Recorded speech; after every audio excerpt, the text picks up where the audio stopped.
Otra vez nos encontramos muy felices y agradecidos que se encuentren aquí con nosotros. Los saluda nuevamente Angélica López. ¿Qué tal? Hola, yo soy Diego y hoy vamos a comenzar hablando del que quizás eran los más poderosos en Egipto, es decir, los faraones. ¿Qué opinas sobre esto, Ángel? ¿Era así? Pues un gusto estar otra vez con ustedes. Les habla su amigo Ángel Lugo. Y pues bueno, verás, el faraón poseía muchas riquezas, vivían en palacios enormes, contaban con cientos de esclavos, quizás miles. Así que sin duda el faraón era el más poderoso en ese entonces. Se considera que el faraón más famoso del que se tiene conocimiento fue Tutankamón. También es importante resaltar y recordar que también hubo mujeres faraonas, pero no se les conoce tanto porque como era la tradición egipcia, se les colocaban barras falsas y otro factor que juega en contra es que ellas tenían el rasgo de que los faraones tenían los rasgos masculinos. Así es. Pues bueno, hay que señalar que cuando un faraón moría, lo sucedía a su hijo. A lo largo de la historia del antiguo Egipto vamos a encontrar 31 sucesiones. Se conocen de mejor manera como dinastías, como se comentó en el episodio pasado, unificación de dos realidades. No se olviden de escucharlo si no lo han hecho, claro. La sociedad egipcia estaba conformada por una jerarquía descendente de los dioses, el rey, los muertos benditos y la humanidad, o sea, el pueblo. Así es, al igual que en la actualidad, la sociedad de Egipto se dividía pues en clases sociales, que en lo más alto se encontraba el faraón, que era conocido como el representante de Dios en la tierra, y pues era el que tenía el máximo poder. Y pues los tronos eran hereditarios y perduraban durante toda la vida del faraón. Algo muy curioso es que el pueblo iba a pagar impuestos al faraón. Con esos impuestos, el faraón y su familia vivían lujosamente, aunque este dinero no solamente era usado para él. Así es, también mantenía a sacerdotes y funcionarios. Ah, pues no crean que el faraón iba de casa en casa pidiendo impuestos. No, claro que no. Eso sería algo muy bajo de su parte. Por supuesto, él no iba personalmente, el encargado de realizar esta acción era el TIT o primer magistrado. Esta persona era quien controlaba el sistema en nombre del faraón. Así es. Y bueno, volviendo a su jerarquía, después del faraón se encuentran los nobles, como lo eran los sacerdotes y los escribas. Los sacerdotes eran los más importantes después del faraón, sabían de religión y de magia, mientras que los escribas apuntaban los acontecimientos de la vida diaria de Egipto. También llevaban un conteo del pago de los impuestos. Pues en el siguiente nivel se va a encontrar el ejército. El ejército va a, proteger al pueblo. Las empresas militares también fueron una fuente de ingresos, siempre que obtuvieron la victoria, obviamente. Permitían el crecimiento del imperio que se expandía al conquistar nuevos territorios, obteniendo riquezas y más poder. Sin embargo, todo eran risas hasta que llegaron los romanos, en el periodo tardío. Y como sabemos, el ejército romano es lo más despiadado que puede existir. Así que todo lo que el ejército egipcio pudo dominar fue explotado sin piedad por el imperio romano.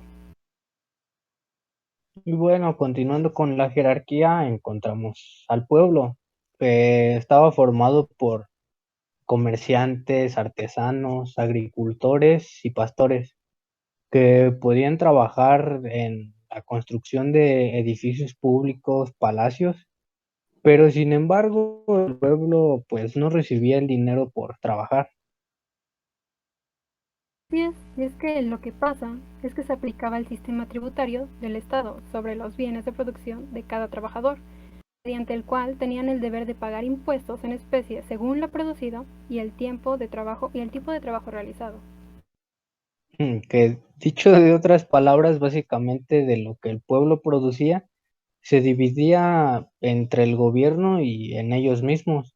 Lo que se quedaba el gobierno era guardado por el faraón y lo que el pueblo o el productor se quedaba era para su propio consumo o para realizar lo que pues se conocía como trueque.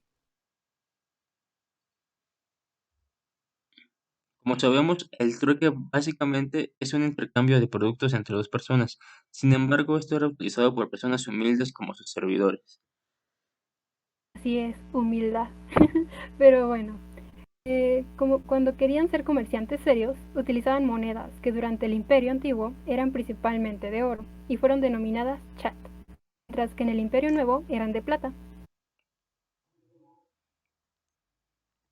El nuevo imperio. Esos tiempos fueron muy difíciles para el pueblo. Vivir resultaba muy caro.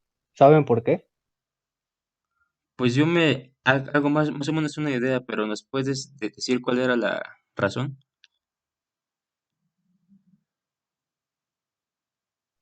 Pues fue principalmente porque durante el Imperio Nuevo la actividad más importante fue chan chan chan chan, el comercio exterior. Claro, es lo que yo iba a decir. Así es, pero bueno, el comercio exterior destacó más en el Imperio Nuevo, porque Egipto no contaba con maderas de buena calidad, las cuales eran indispensables, entre otras cosas, para la construcción, por lo tanto, debían de ser importadas, especialmente desde la ciudad fenicia de Biblos. Pero los fenicios no fueron los únicos en comercializar con los egipcios. Otras ciudades con las que también se tenía este tipo de comercio en el exterior fue con Canaán, Nubia, Punt, Anatolia, Creta y Palestina, importando incienso, plata, caballos, oro, marfil y madera de cedro. Oigan, chicos, pero yo creo que no tenemos que desviar. Vamos a lo mejor continuar con la jerarquía del antiguo Egipto. En Egipto teníamos que en la cabeza se encontraba el faraón, después vienen los nobles, donde encontramos a los escribas y los sacerdotes, seguidos por los militares y después más abajo, hasta el fondo, el pueblo. ¿Sí? Pero esto no queda aquí. En lo más bajo de esta jerarquía, en lo más bajo, se encuentran los esclavos, los cuales eran prisioneros de guerra y eran los menos importantes de la sociedad. No tenían derechos, por lo que los nobles los podían comprar y vender. Pero ahora hablemos de su producción. ¿De qué vivían? Pues como ya lo habíamos mencionado, el río Nilo pues permitió la prosperidad de la civilización egipcia. Es por ello que la economía de Egipto se basaba en la agricultura y la ganadería. Claro, esto antes del periodo tardío con la llegada de los extranjeros. Pues la tierra que ellos van a trabajar pertenecía en teoría a los dioses, ¿no? Primero a Osiris y después de su desaparición pertenecieron a Horus. Por lo tanto eran propiedad de su encarnación, el faraón, pero hasta el final del periodo tardío la tierra se pudo comprar y vender.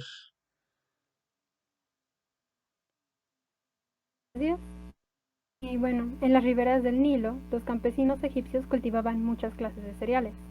El grano cosechado se guardaba en graneros y luego se usaba para elaborar pan y cerveza. Bueno, las cosechas principales eran trigo, cebada y lino.